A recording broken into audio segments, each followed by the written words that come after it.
Et c'est ce qui m'a donné très envie de faire le niveau 3 en fait, parce que j'avais besoin et envie de monter en expertise, d'être beaucoup plus compétente, pouvoir repérer véritablement ce qui se joue, savoir où on en est dans le processus, pouvoir être beaucoup plus précise pour justement avoir des effets leviers beaucoup plus percutants. Donc ce niveau 3, pour moi, il met de la clarté. Il vient faire travailler différemment ce qui est apporté au niveau 1, au niveau 2. On revoit toutes les compétences. C'est présenté d'une autre façon. C'est combiné avec des reprises théoriques en ligne. Comme ça, on peut travailler à son rythme. C'est pas lourd. Il n'y a pas d'évaluation. On est tranquille avec ça.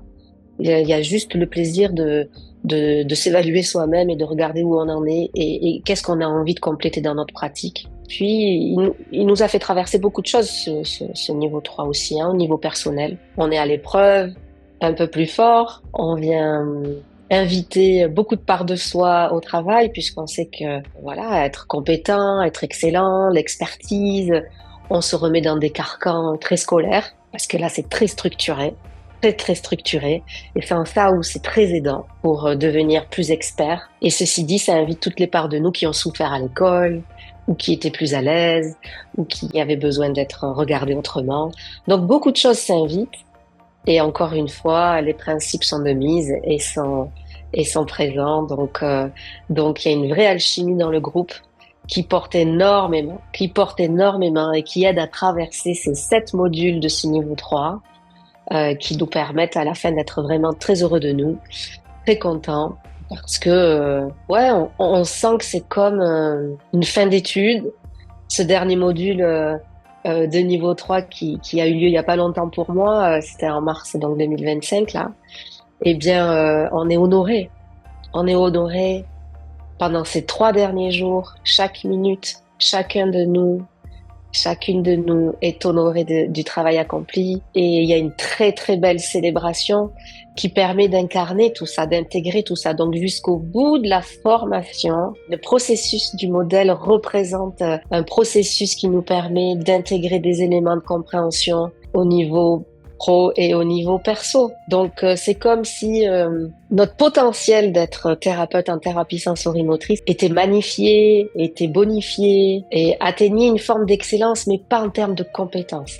C'est le cas, mais plutôt en termes d'être, plutôt en termes de d'accès au monde du vivant. Je sais pas comment je peux dire ça un petit peu autrement. Voilà, c'est comme si toutes les cellules de notre corps elles respiraient un oxygène rempli de tout ce qui peut être beau dans le lien humain et, et dans la réparation de toutes ces blessures, petites, grandes, terribles, moins terribles. C'est comme une leçon de vie pour moi.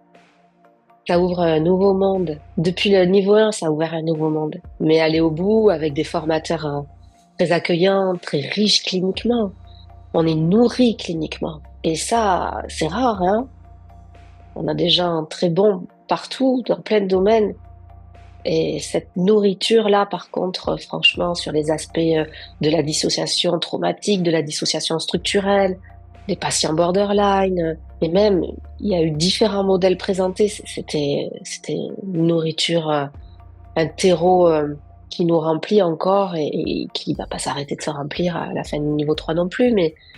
Mais honnêtement, ce niveau 3, c'est pas juste une application technique. C'est aussi toute une dimension humaine, voire spirituelle, on pourrait aller jusque-là, à certains moments. Là, c'est toujours pareil, c'est en fonction de nos référentiels et de ce qu'on vit à l'intérieur, chacun d'entre nous. Une des questions qui revient souvent, c'est alors que je peux pratiquer très bien avec un niveau 1, un niveau 2, j'ai déjà des diplômes, j'ai pas besoin d'un niveau 3 et d'être certifié parce que j'ai déjà fait les niveaux qui me permettent d'être opérationnel pour le faire. Je leur dirais que justement, ils vont retravailler les compétences et ça va vraiment leur faire monter au moins 3 marches au niveau de leur expertise. Leur expertise clinique, ils vont vraiment avoir un bonus certain. Ça va mettre de la clarté et ça va vraiment augmenter leur niveau d'expertise. Je pense que ceux qui pourraient hésiter à faire le niveau 3 ne s'attendent peut-être pas à trouver encore cette communauté qui est forte et qui soutient vraiment ce travail au niveau sensorimoteur. Je crois qu'aussi ceux qui s'inscrivent au niveau 3, il faut qu'ils sachent qu'ils vont justement pouvoir retrouver cette communauté et aussi pouvoir s'appuyer sur elle très fort. Et que ceux qui viennent, je pense qu'ils ont envie de garder l'esprit sensoriel. Et c'est pour ça qu'on est là aussi au rendez-vous au niveau 3. Cet esprit sensoriel, il est nulle part ailleurs, franchement. Je suis formée à des tas d'approches et c'est ce qui fait aussi qu'on a tous continué les 30 derniers qui se sont inscrits. C'est pour retrouver cet esprit-là qui, qui, qui nous fait nous sentir vraiment, vraiment très bon, très bien en tant qu'humain. C'est vraiment ça, je crois.